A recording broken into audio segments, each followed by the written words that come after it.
अर्थ अभाव निज जीवन बंचाई देवाकू गुहारी करुछंती जणे युवक। बालेश्वर जिला नीलगिरी उपखंड बरहमपुर थाना अंतर्गत करंजी बणी गाँवर 35 वर्षीय युवक अंतर्यामी राउत पेट रोगरे पड़ी छटपट होई दिन काटुवा बेले अर्थ अभाव चिकित्सा कराई पारुनाहांती अंतर्यामी। अन्यपटे स्वामी को भल करने आशा नहीं विभिन्न चिकित्सालय बुली बुली नियांत होइथिले मध्य परिवार लोके सरकार सहायता और बदान्य व्यक्ति सहयोगर अपेक्षार चाही बसी रहिचंती। परिवार एकमात्र रोजगारक्षम व्यक्ति कहले अंतर्यामी को बुझाए से शय्याशायी हेबा परे परिवार चलिबा कष्टकर होई पड़िछि। वर्तमान से नीलगिरी मेडिकल रे चिकित्साधीन अछंती। पेटरे पानी जमी पेट फुली रहुतबा बेले अंतर्यामी को किडनी खराब हेबाकू जाउछि। एथिसह स्टोन मध्य पेटरे बढ़ी कैंसर आड़क गति करुवा नहीं डाक्टर स्पष्ट करिसेंती। अंतर्यामी को बंचिबाकू हेले ऑपरेशन ही एकमात्र साहा भरोसा। स्वामींकर चिकित्सा पई नेता मंत्री ठारू आरंभ करी प्रशासनिक अधिकारी द्वारस्थ होइतिले मध्य कौनसी सुफल मिलिला नहीं। शेषरे उपजिल्लापाल को निजर गुहारी जणाइछंती। शय्याशायी अवस्था खाई पारु नथिबा बेले आज बिछणारे पड़ी रही कांदी कांदी साहाय्य मागुछंती अंतर्यामी।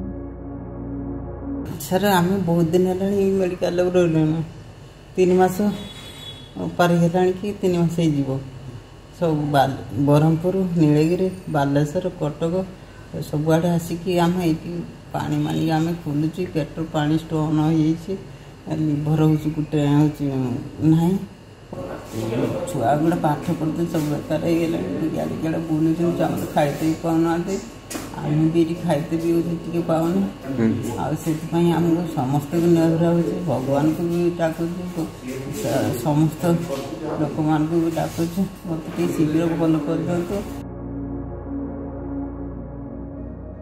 पेशारे दिन मजुरिया थिबा बेले बिछणारे दिन काटुछंती से सहायता सह उपयुक्त चिकित्सा जोगाई देबा पई निवेदन करिसेंती तांको संपर्कीय। देखो ये तो एक्चुअली तार किडनी फेलुअर बोली डॉक्टर कहते बाकी कथा है लिभर रे पानी बारंबार जमी जाऊँगी नीलगिरी बालेश्वर बालेश्वर कटक कटक कैंसर बोली कहीकि डिस्चार्ज करदे फिर सी आसिक नीलगिरी हॉस्पिटल एडमिट नहीं रही तार स्टोन होती आम नीलगिरी डॉक्टर कहते जदि ऑपरेशन करा जाए आपाततः 5 लाख टंका एभव खर्च हो पारे। जदि कहीं दयालु किसी सरकारी तरफ हो कि कई दयालु जदि किसी साहाय्य करती हूँ तो से ऑपरेशन कले बची जाई पारंता।